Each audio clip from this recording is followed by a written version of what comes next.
Avec notre invité. Bonsoir Bernard-Henri Lévy, merci de venir nous voir. Vous revenez tout juste d'Odessa en Ukraine. Combien de temps y êtes-vous allé et qu'avez-vous vu? Écoutez, j'y suis resté quelques jours et j'ai vu une ville dans un état de tristesse, de désolation et d'héroïsme incroyable. Voilà, tristesse parce c'est une des plus belles villes du monde. Elle est vide, il n'y a plus personne dans les rues. Tristesse parce qu'elle est couverte de barricades, de sacs de sable, de jeunes garçons ukrainiens inexpérimentés qui n'ont jamais tenu une arme de leur vie et qui se sont transformés en résistants, qui défendent leur ville. Et héroïsme, parce que cette ville attend l'assaut qui viendra par la mer, par le ciel, par la terre, par l'intérieur aussi, parce qu'il y a une cinquième colonne, des infiltrés, des pro-Poutine à l'intérieur de la ville. Et la ville attend héroïquement cet assaut et s'apprête à y faire face. Un assaut qui pourrait commencer dès aujourd'hui, c'est ce que disait le maire de la ville. Ce sont les informations qui vous ont été dites aussi? Je ne sais pas. L'assaut, il commence tous les jours. Vous savez, les gens dorment dans les abris certaines nuits, les abris anti-bombardement sous les maisons. Il y a un obus qui est tombé ce matin sur la plage à proximité de la ville d'Odessa, à la sortie d'Odessa. Les navires de guerre, les 14 navires de la flotte russe sont à vue. On les voit depuis les plages. Moi, j'étais dans une guest house, une maison qui était sur la plage et on voyait, quand la brume se levait, on voyait certains matins des taches noires qui étaient ces bateaux qui sont là, prêts à la limite des eaux territoriales, prêts à intervenir, prêts peut-être à débarquer. Est-ce qu'ils le feront? Je ne sais pas. Je ne sais pas. Vous étiez dans cette maison ou vous alliez dans un avion aussi? Je logeais là. Sur cette plage qui est minée? Au-dessus de la plage qui est minée, oui. Il ne faut pas descendre sur la plage. Ah non, mais c'est bien ce que vous avez vu. La plage est minée. La plage est totalement minée. Certains endroits ne le sont pas. Et c'est là que les jeunes femmes et hommes volontaires ukrainiens vont remplir des sacs de sable et font des chaînes humaines qui vont jusqu'au centre de la ville et qui protègent les monuments. Odessa, c'est là. On l'appelait la perle de la mer Noire. C'est une ville magnifique qui a tout un héritage français d'ailleurs. Oui. Tous ces monuments sont protégés par des montagnes de sacs de sable, des armures de sable qui les. Le duc de Richelieu est entouré de sacs de sable. La statue du duc de Richelieu est entourée de sacs de sable. Oui, elle est protégée et c'est vraiment dans cet esprit, je crois que les Odessites le font. Elle est protégé par le gouverneur d'Odessa, Maxime Marchenkov, et par ses citoyens. On va parler de lui dans un instant. Vous avez mis une photo de vous avec lui et ça a fait beaucoup réagir.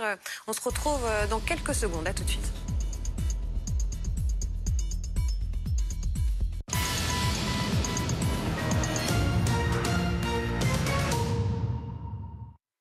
Bernard-Henri Lévy est notre invité. Rebonsoir, vous revenez tout juste d'Odessa en Ukraine.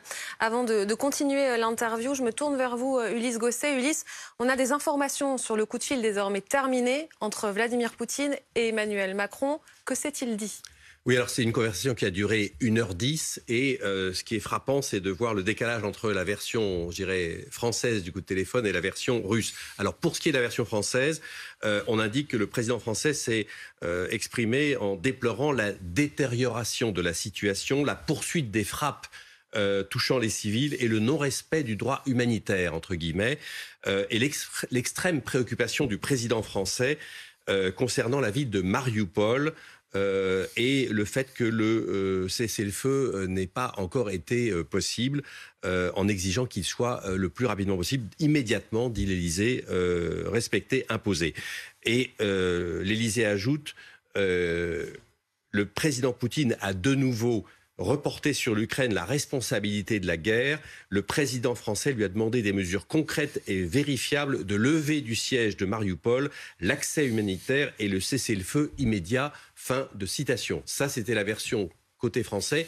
Et le Kremlin a communiqué également très rapidement, mais cette fois, discours complètement différent, puisque selon le Kremlin, le président Poutine a effectivement dénoncé, entre guillemets, les crimes de guerre commis par l'Ukraine au cours des derniers jours. Donc on voit qu'il y a vraiment toujours une conversation extrêmement franche et directe entre les deux chefs d'État qui, chacun de leur côté, expriment leur position et qu'il n'y a toujours pas d'accord et surtout pas de cessez-le-feu en réalité possible à ce stade. Donc extrême inquiétude du côté français et volonté de reporter sur l'Ukraine toutes les responsabilités de ce qui se passe actuellement à Mariupol et ailleurs dans le pays. Vladimir Poutine, donc, qui accuse les Ukrainiens de crimes de guerre. Comment vous lisez ce discours de Vladimir Poutine aujourd'hui ? Méthode habituelle des dictateurs. Vous savez, quand les Serbes, à l'époque du siège de Sarajevo, bombardaient les marchés, ils disaient que c'était les Bosniaques qui s'étaient eux-mêmes bombardés. C'est la logique classique d'inversion des responsabilités et d'inversion des rôles. C'est une pure ignominie, mais nous le savons, et je crois que personne n'est dupe. Vous revenez d'Odessa, où vous avez rencontré le nouveau gouverneur. Vous avez d'ailleurs mis en ligne une photo. Nous parlons de Maxime Marchenko, ancien combattant du bataillon Haïdar, groupe militaire au cœur de plusieurs scandales, parce que certains combattants étaient néo-nazis. Ce n'est pas son cas ? Ben non, c'est pas son cas. C'est l'homme qui a épuré le bataillon Haïdar de ces quelques éléments extrémistes et néofascistes qu'il y avait au début. Vous savez, le début des mouvements de résistance, c'est pareil partout. C'était comme ça en France en 1940. On ne fait pas le tri, on prend tout. Il y a des gens qui viennent de l'extrême gauche, des gens qui viennent de l'extrême droite, il y a des repris de justice, il y a des réprouvés et il y a des justes, il y a tout. Donc, au début de la résistance ukrainienne contre Poutine, dans le bataillon Haïdar, qui était un bataillon paramilitaire, il y avait de tout. Cet homme, Maxime Marchenko, est quelqu'un de bien. Il défend les valeurs de la démocratie, les valeurs de l'Europe.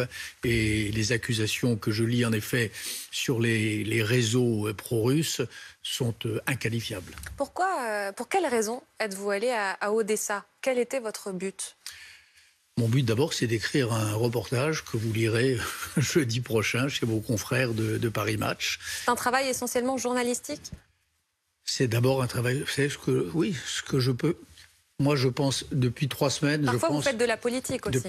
Depuis 3 semaines, je suis comme vous, je suis bouleversé par les images que je vois, et je pense que ma place est là-bas, que je dois être aux côtés de mes amis ukrainiens, que ce soit à Kiev, à Odessa, à Lviv, n'importe. Voilà. Donc, je suis allé aux côtés de mes amis d'Odessa, voilà, pour témoigner, pour raconter, pour leur montrer qu'ils ne sont pas totalement oubliés du monde aussi, et pour utiliser ma plume, qui est ma seule arme, pour témoigner en leur faveur. Vous savez pourquoi je dis ça ? Parfois, vous avez un rôle politique. Vous en avez joué un en Libye, sans mandat diplomatique. Vous avez créé la rencontre entre Nicolas Sarkozy et certains combattants. Est-ce que vous espérez jouer le même rôle aujourd'hui ? Est-ce que vous avez l'oreille d'Emmanuel Macron ? Vous savez, le seul geste politique que j'ai fait là, vous le verrez dans mon reportage jeudi, c'est que j'ai inscrit sur une barricade de la rue principale d'Odessa les 3 mots de la devise républicaine française. Je les ai tagués moi-même: liberté, égalité, fraternité. Voilà le geste politique, le seul jusqu'à présent, que j'ai accompli à Odessa. Vous verrez ça. Vous regrettez d'avoir, dans le passé, eu une influence ? Non, je ne regrette rien du tout. Et pour l'instant, j'ai un espoir, c'est que cette honte s'arrête, que ce massacre s'arrête, que Poutine soit reconnu pour ce qu'il est désormais, de l'avis de tous, un criminel de guerre, c'est-à-dire qu'il comparaisse devant la justice internationale, que ça soit le CPI ou plus vraisemblablement une cour ad hoc pour crime d'agression. Voilà, c'est ça mon espoir aujourd'hui, et c'est ça l'espoir de n'importe quel Européen raisonnable, quelles que soient nos opinions politiques. Le qualifier aujourd'hui clairement de criminel de guerre ? C'est ce que vous demandez à Emmanuel Macron ? C'est ce qu'a fait Joe Biden hier. C'est sa première parole vraiment forte depuis le début de cette agression. Et vous savez, crime de guerre, c'est pas compliqué. Définition très simple. C'est quand dans une guerre, on vise délibérément des objectifs non militaires, quand on vise des populations civiles, quand on vise des maternités, quand on vise des hôpitaux, c'est ça un crime de guerre. Et c'est ce que fait Vladimir Poutine dans toutes ces villes martyres d'Ukraine. Donc pour cela, il mérite d'être déféré, et je pense d'ailleurs que c'est comme ça qu'il finira. Je pense personnellement que ça va coûter très cher, il y aura encore beaucoup de pleurs, beaucoup de malheurs, beaucoup de morts, mais je pense qu'il a perdu. Je pense qu'il a perdu cette guerre qu'il a déclenchée, dont il pensait qu'il la réglerait en quelques jours. Il l'a perdue pour une simple raison, c'est parce qu'il a trouvé face à lui cette force qui est indomptable, qui est l'esprit de résistance d'un peuple. Voilà. Quand un peuple refuse de se soumettre, quand il refuse de plier l'échine, il est invincible. Le peuple ukrainien aujourd'hui est invincible. Le peuple d'Odessa, avec qui j'ai passé ces quelques jours, je peux vous dire une chose. Il sera peut-être attaqué dans les jours, les heures qui viennent par la mer, la terre, les airs. La ville ne sera pas prise. Parce qu'il y a une telle détermination chez ces femmes et chez ces hommes. Il y a un tel sentiment d'unité nationale, d'unité civique plutôt, dans cette ville qui était divisée. Dans mon précédent voyage, il y a quelques années, entre pro-russes et anti-russes. D'ailleurs, on ne disait pas...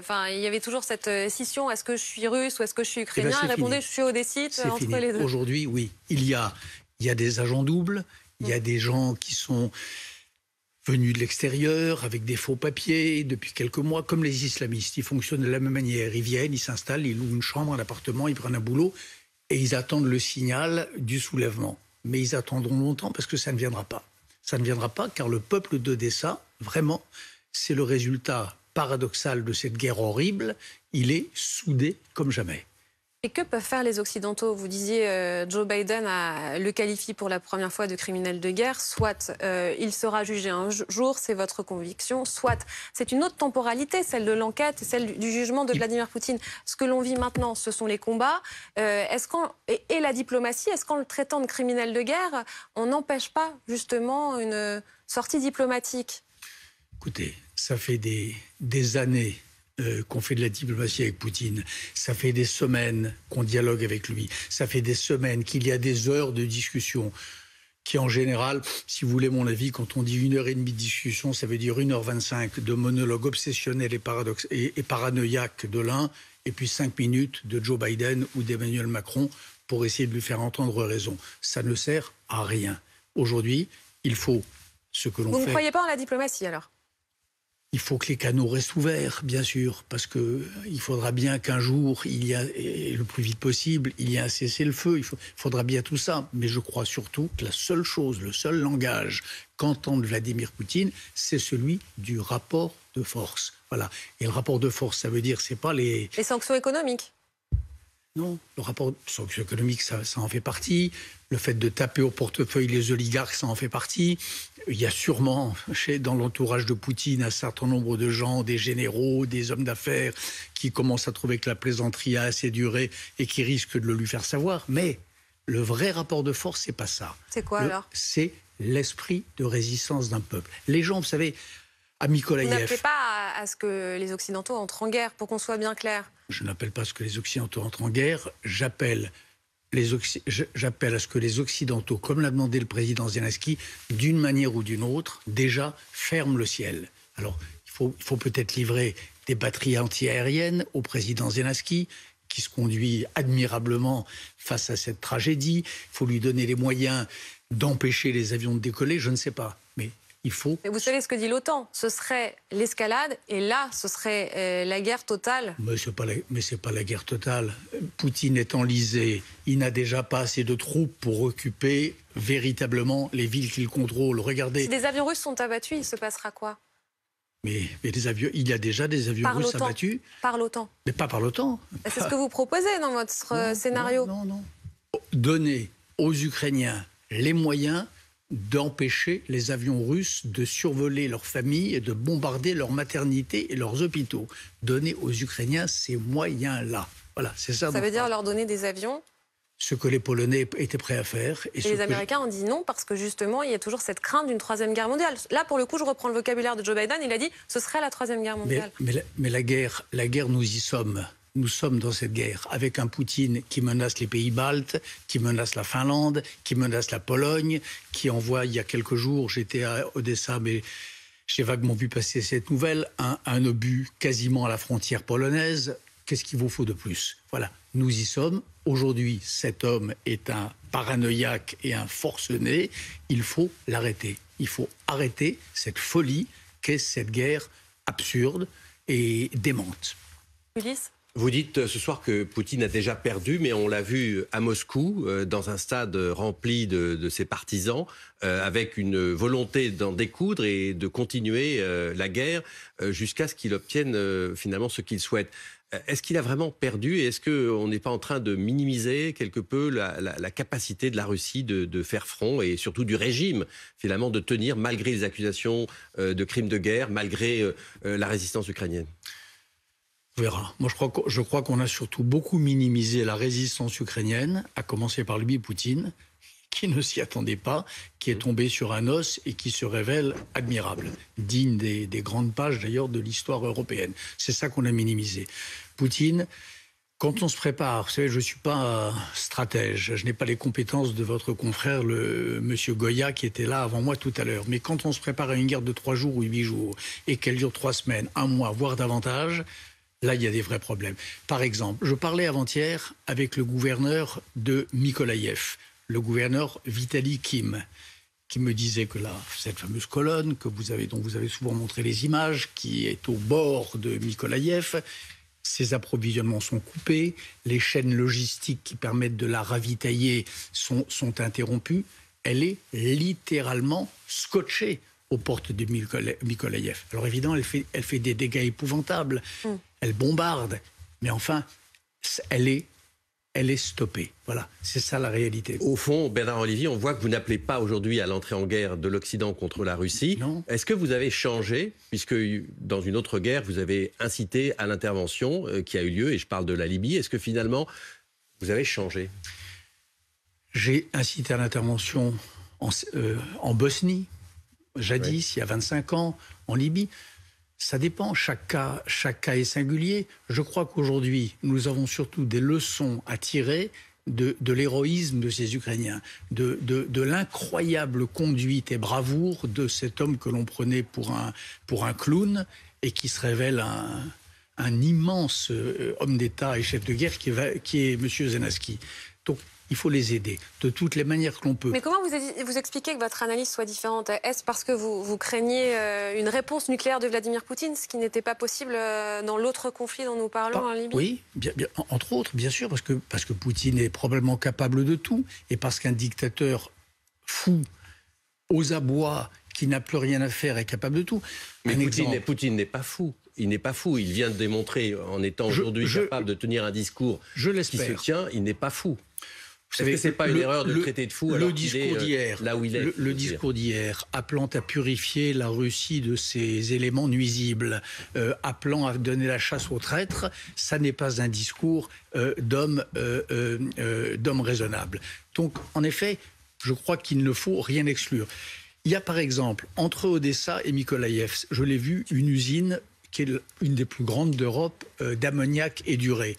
C'est, si jamais un tir l'atteignait, un tir intentionnel ou un tir intentionnel déguisant en tir accidentel, c'est Tchernobyl puissance X, c'est Beyrouth du 4 août d'il y a 2 ans. Voilà. Donc tout est possible. Donc c'est la raison pour laquelle il faut agir dans cette affaire, face à cette tragédie, avec détermination, sans rien céder, et avec évidemment sagesse. Il faut opposer à la folie de cette guerre la sagesse démocratique, mais la sagesse ferme, déterminée.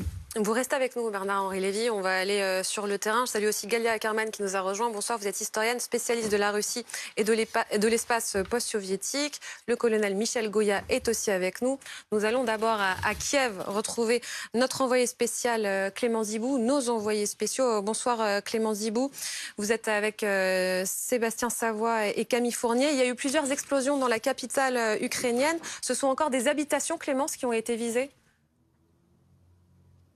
Oui, la plus importante d'aujourd'hui, elle a eu lieu dans le quartier de Podilski. C'est au nord de la ville. Il y a eu effectivement un mort, 19 blessés, donc 4 enfants et des habitations ainsi qu'une école endommagée. En fait, c'est un missile qui a été intercepté, un missile russe qui a été intercepté par les forces ukrainiennes, mais des débris, eh bien, sont tombés sur ce quartier résidentiel du nord de la ville. On est à seulement quelques kilomètres, 5-6 kilomètres de la place Maïdan, là où nous nous trouvons, et les habitants qui ont le sentiment que inexorablement ces frappes se rapprochent du centre-ville. On a entendu encore tout à l'heure la sonnerie, l'alarme retentir, un peu comme beaucoup de fois dans la journée. Il y a eu quelques souffles tout à l'heure sans qu'on puisse savoir ce qu'il en est pour l'heure. Et effectivement, bien avec cela, le sentiment, je vous le disais, que ça se rapproche de la place Maïdan. L'armée ukrainienne a communiqué cet après-midi en expliquant bien que justement sa stratégie désormais, c'était de le plus possible intercepter ces missiles russes pour faire le moins de dégâts possible. L'armée ukrainienne qui communique également sur le fait qu'elle aurait arrêté 35 groupes de déserteurs, de saboteurs russes depuis le début du conflit, depuis le début de cette guerre. L'armée ukrainienne qui considère qu'il y a environ 1000 saboteurs russes qui seraient déjà dans la capitale ici. Clémence Dibou avec Camille Fournier et Sébastien Savoie. Pour continuer ce que l'on se disait, Bernard-Henri Lévy, vous allez bientôt nous quitter. Est-ce que vous jugez plausible le scénario d'utilisation d'armes chimiques par Vladimir Poutine? Parce qu'il accuse les Ukrainiens d'en fabriquer. Et tout à l'heure, vous disiez, c'est le discours typique des dictateurs. Quand ils accusent les autres de faire quelque chose, c'est qu'ils vont le faire. Vous le pensez aussi à ce sujet-là? Quand il accuse les Ukrainiens de commettre des crimes de guerre, c'est parce qu'il les commet. Lorsqu'il les accuse de préparer des attaques chimiques, c'est qu'il les prépare lui-même. Naturellement, il en est capable. Il en est capable, oui. Vous comptez retourner en Ukraine? Est-ce que vous êtes en contact aussi avec le président ukrainien ou pas? Il m'est arrivé dans le passé, assez proche, d'être en contact avec Zelensky, oui, bien sûr. Je le connais depuis maintenant quelques années. Je suis, en contact avec lui. Oui. Il va parler aux parlementaires français la semaine prochaine, mercredi prochain. Comment qualifieriez-vous ce moment? Écoutez, je ne sais pas, c'est un moment qui ressemblera peut-être à celui dont le Congrès américain a été le théâtre. C'est des grands moments tout de même, où des démocraties qui croyaient moyennement en elles-mêmes, qui doutaient de leurs valeurs, qui doutaient de leurs principes, se voient donner une grande leçon de démocratie par quelqu'un qu'elle tenait pour un outsider. C'est ça qui s'est passé au Congrès, cette ovation magnifique. Oui, mais il y a un changement de ton du président Zelensky qui maintenant est assez dur à l'égard des sociétés françaises qui font du commerce et du business en Russie malgré la guerre. Et il a cité 2 sociétés à qui il reproche finalement de continuer à alimenter la guerre et à financer l'invasion russe. Qu'est-ce que vous dites, vous, au sujet des firmes françaises qui continuent à faire du commerce en Russie?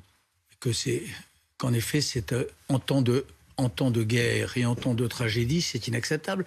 Chaque tonne de gaz que nous achetons aux Russes aujourd'hui sert à financer leur effort de guerre, naturellement. Il faudrait un embargo sur le gaz?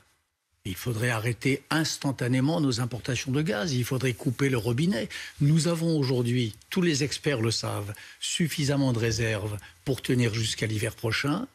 Un grand nombre d'experts nous disent que d'ici l'hiver prochain, les solutions techniques existent pour s'approvisionner en gaz à partir d'autres pays producteurs, que ce soit les États-Unis, l'Australie, le Japon, peu importe. Donc évidemment que la dignité, le courage, la solidarité élémentaire, ce serait d'accepter le risque d'avoir un peu plus froid l'hiver prochain, de baisser nos chauffages d'1 degré pour arrêter de financer la machine de guerre russe. Mais pour en revenir à Total Energy, puisque on parle notamment de cette entreprise, vous estimez qu'aujourd'hui, elle finance la guerre et qu'elle devrait quitter le territoire russe?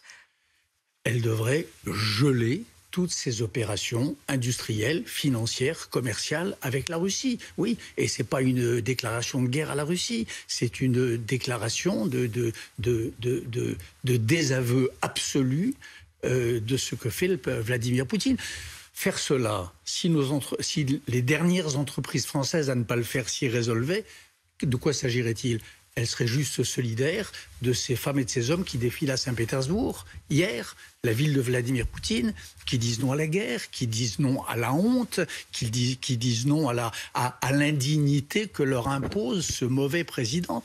être solidaire de ces Russes-là. Voilà l'enjeu aujourd'hui. Et être solidaire des Ukrainiens bombardés, être solidaire des Odessites qui vivent ou qui passent leur nuit aujourd'hui dans des caves parce qu'ils se demandent si l'escadre russe va débarquer dans quelques heures ou dans quelques jours. Donc l'Europe n'est pas à la hauteur de l'enjeu, selon vous?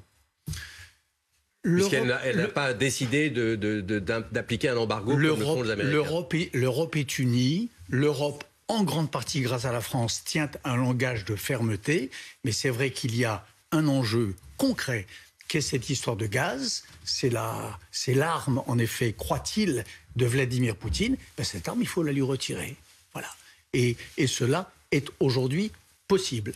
Merci Bernard-Henri Lévy d'être venu nous voir ce soir sur BFM TV.